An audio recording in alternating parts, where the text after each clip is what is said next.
And I should have first introduced my bride, Bridget, all the way from Cambodia. And she's really the unsung hero of what happens there. I get to stand up in front of everybody and talk, and people assume that I know what's going on, but really Bridget is far better than I. But when we look around the room, we see a couple of things, right?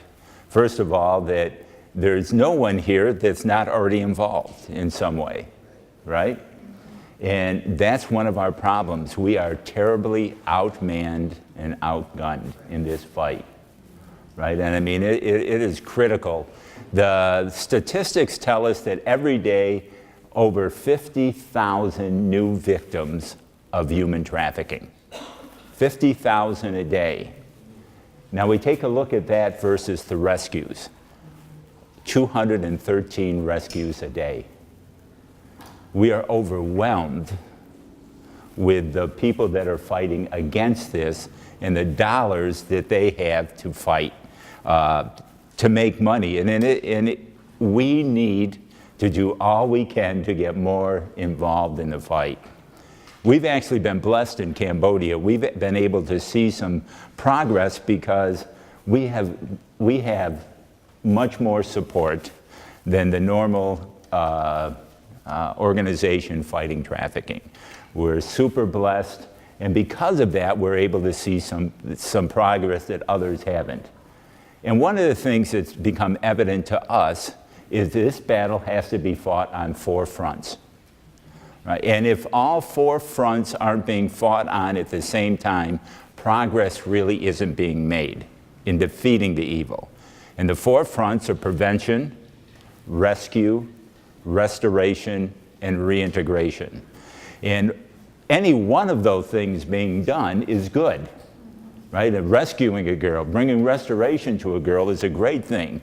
But if we're not doing anything to prevent that happening, it's a good thing for a few girls, and the evil continues.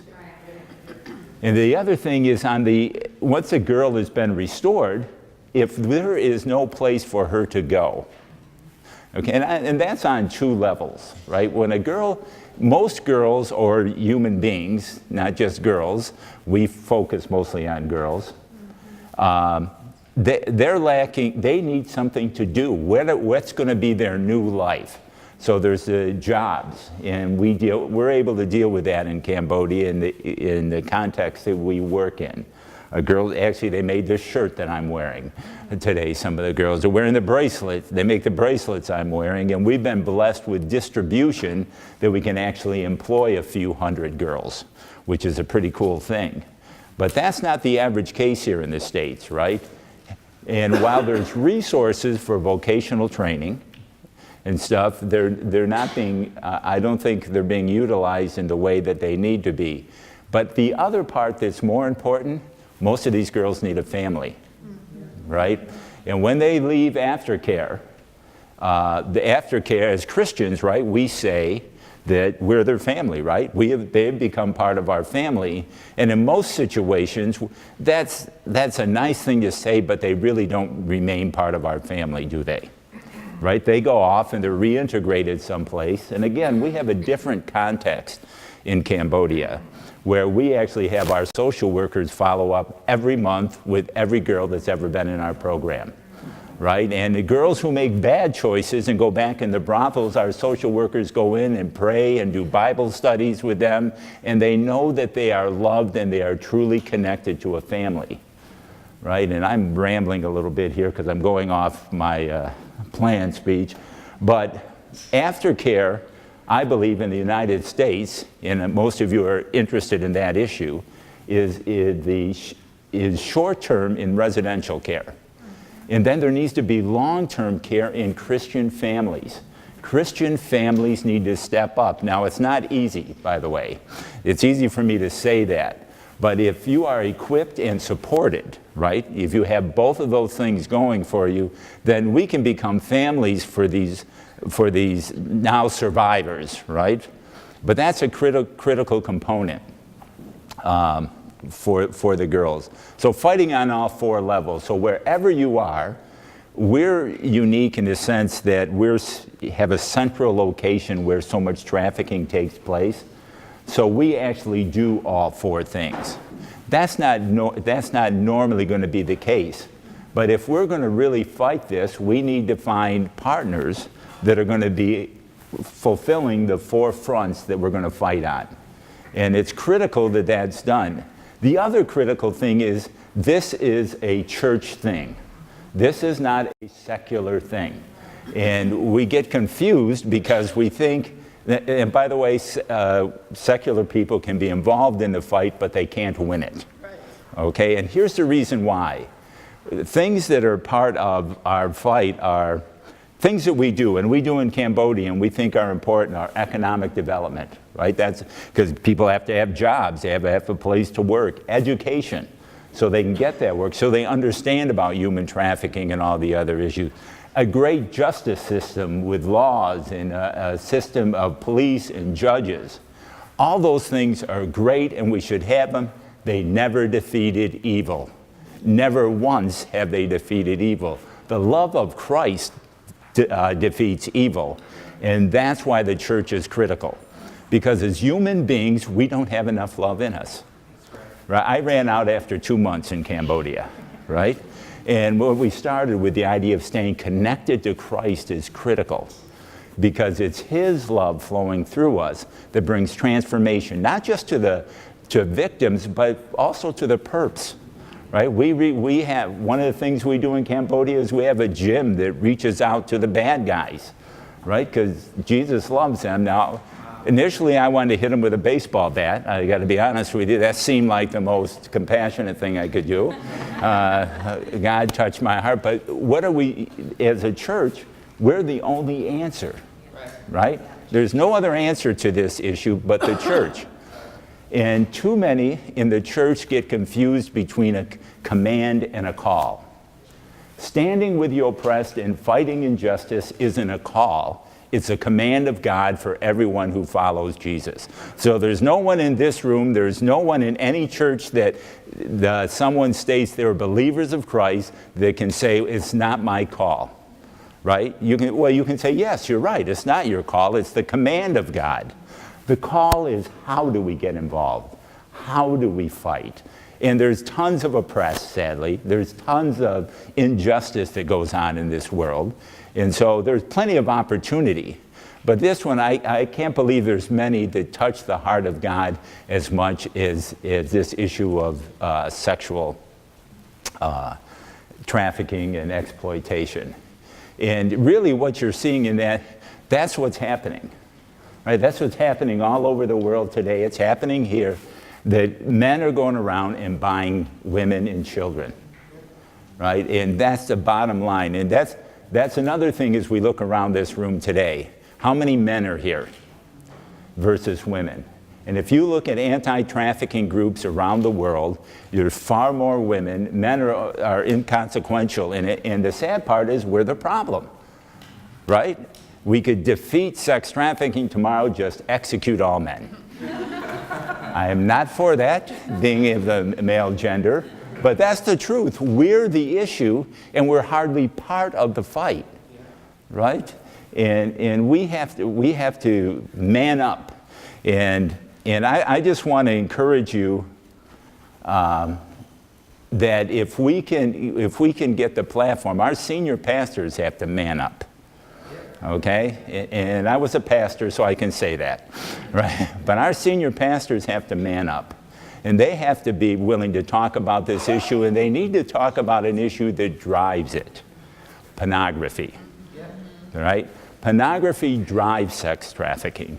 Pornography, when a man views pornography, or a woman views pornography, it helps to get the little girl raped. That's the truth.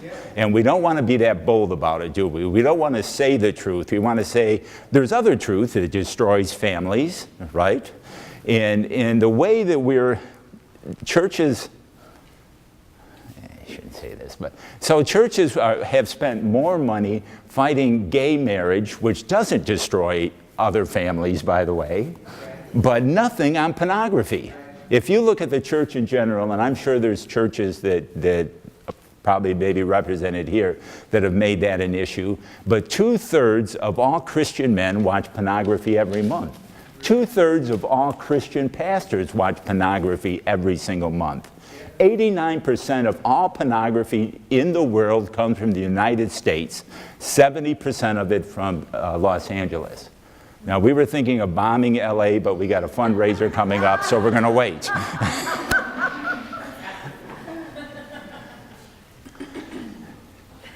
But here's the, gosh, I didn't say anything I have in there. That's interesting. Let's show the Bella video because we're running out of time. Okay, so let me preface it.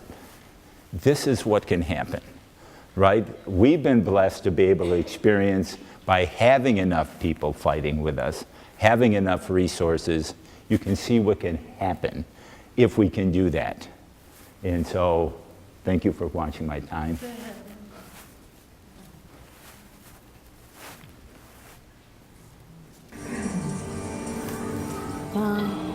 My name is Bella, and I'm 21 years old. I was born in Phnom Penh. Yeah. And when I was young, one lady, she tricked me. Like she said that go there to her house. I just go to clean her house or prepare her clothes, something like that. Yeah, and then after she fed me like 1 or 2 months, she sold me.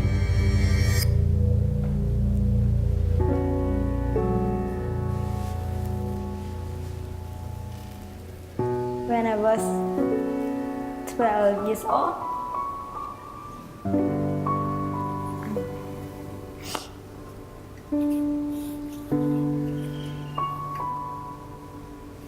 I have been work like a trafficking.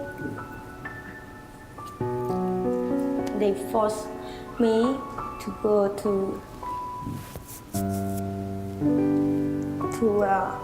have sex with guys, and I always don't want to go.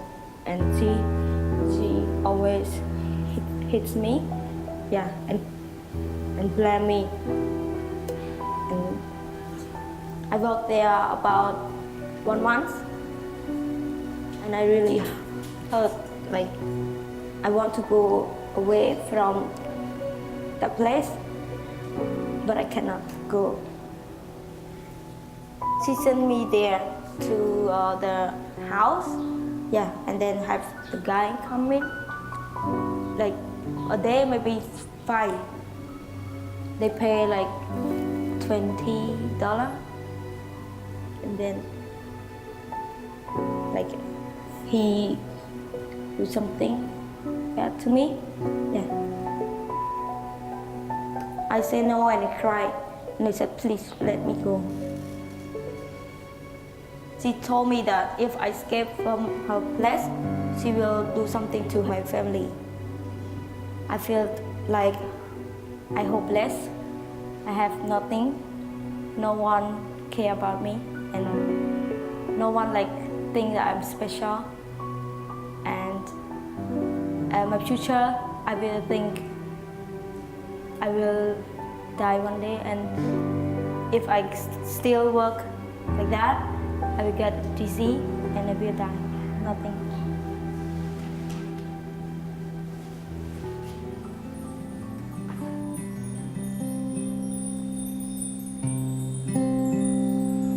And then, like have two foreigners. They called me, my like 2 friends, go to the hotel, and they said they want to have sex like that. Then, like that time, I feel like happy. I don't know why, but I feel different. Yeah. Then we went to the hotel. Yeah, and then we sit and we waiting, and then like have 2 foreigner guys, and they come and they talk with us and ask us about the life And then we told them, and they asked me and my friend that, do you want to leave the place that you stay? We said yes, we want. And then after that, the police come and we saved us. And then I went to Agape, yeah. So I come to live there about 4 years, and they give me a lot of opportunity. Yeah, they love me a lot, and they show me they are come to part of my life. They let me go to school, education, like do what I want to do in the future. They always give me advice, and they always encourage me. Yeah, that I'm special. Like especially Don, he always said I'm special. But before I cannot get it because I think I'm not special.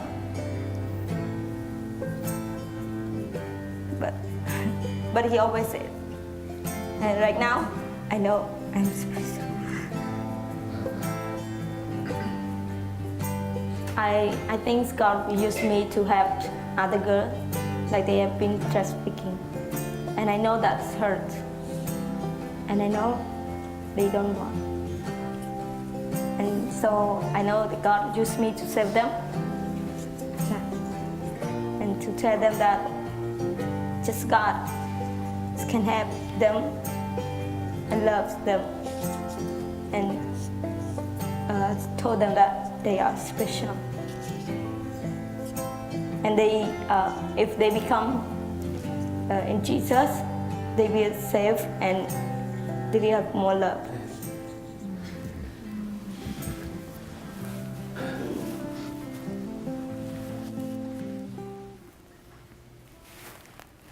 So I've given you a bunch of rabbit trails and not really closed anything out, right? And I'm sorry about that, but the truth is, it is love. In other words, basically, Bridget's far better at loving Bella than I was, but I was the first man that treated her like a daughter, right? And that's why men are important in this fight. It was love. In other words, she was told she was special a lot. When did she realize she was special? When she was treated that way, right? That's all part of that, being connected to God and being able to, because she wasn't exactly the nicest girl when she first came, as well she shouldn't be after what she's been through. But let me just say this, you know, the hope that is there, that Bella represents, is there for every girl, every person, right? It's there. And because we're few in number now, right? I guess I just wrap this up by saying we need to use every gift that we've been given to reach out and build those into the fight. We can remind people, right? It's a command, right? It's not a call. We can provide opportunities for them to serve. But if we do that, God can end this, right? It's well within His power, but He's chosen to use His church to do this. And if we as a church will rise up, God will bring more and more Bellas into this world who will, like Bella, who, by the way, she has joined the fight. She works for us today, and she goes into brothels and rescues girls. That's pretty cool. She's married to a great Christian guy. And just before we came back from Cambodia a couple of weeks ago, we learned she's pregnant with their first child. Right? And so that's what God can do if we'll just be the vessels through whom He works. Thank you.